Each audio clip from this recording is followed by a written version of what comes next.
ഇല്ലേ നമുക്ക് ചിന്നി ചേച്ചീൻ്റെ വീട്ടിൽ പോകാനുണ്ടായിരുന്നു കേട്ടോ. ഇവിടുന്ന് കുറച്ച് ദൂരമുണ്ട്. അങ്ങനെ പോണ വഴിക്ക് ഞങ്ങളൊരു ബേക്കറി കയറി കേട്ടോ.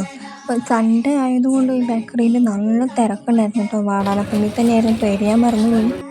അങ്ങനെ ചിന്നി ചേച്ചീൻ്റെ വീട്ടിലെത്തി കേട്ടോ. വീഡിയോ കാര്യങ്ങളൊന്നും എടുക്കാൻ പറ്റില്ല. അവിടെ ചെന്നപ്പോൾ ഭാവയും വിഷ്ണുവും വന്നിട്ടുണ്ടായിരുന്നു. അപ്പോൾ പിള്ളേരൊക്കെ ഒരു മൂലയ്ക്ക് കയറി വമ്പൻ കളിയായിരുന്നു കേട്ടോ. അവരുടെ കൂടെ ഞങ്ങളും കൂടി.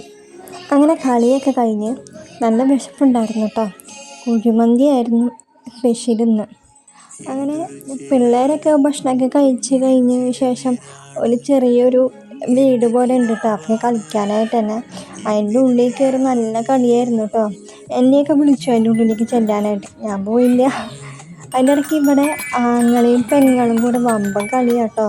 ഞങ്ങളുടെ ഇതെടുത്തിട്ട് അങ്ങനെ ആ ടൈം ഞങ്ങൾ എൻജോയ് ചെയ്തുകൊണ്ടിരിക്കുന്ന ടൈമിൽ തന്നെ ചിന്നി ചേച്ചി നേരെ പോയി ഫ്രിഡ്ജിൽ പോയിട്ട് ഐസ്ക്രീം എടുത്തു തന്നു കേട്ടോ. നല്ല ടേസ്റ്റ് ഉണ്ടായിരുന്നു. വേഗം തന്നെ ഞങ്ങൾ അവിടെ നിന്ന് ഇറങ്ങി കേട്ടോ. ഐസ്ക്രീം കഴിച്ച ശേഷം അപ്പം നീബോ ഉണ്ടായിരുന്നു. നീബോനെ ഞങ്ങൾ വാടാനപ്പള്ളി കൊണ്ടാക്കിയിട്ടാട്ടോ വന്നത്. അങ്ങനെ വീട്ടിലേക്ക് കുറച്ച് പച്ചക്കറിയൊക്കെ മേടിക്കാനുണ്ടായിരുന്നു. പച്ചക്കറി മേടിച്ചു, അതുപോലെ ചിക്കനും മേടിച്ചു. ചിക്കനൊക്കെ മേടിച്ച് വേഗം തന്നെ ഇറങ്ങി കേട്ടോ. നേരെ ഒരുപാടായി. മറ്റൊരു വീഡിയോ ആയിട്ട് പിന്നെ വരാം. Tata, bye bye.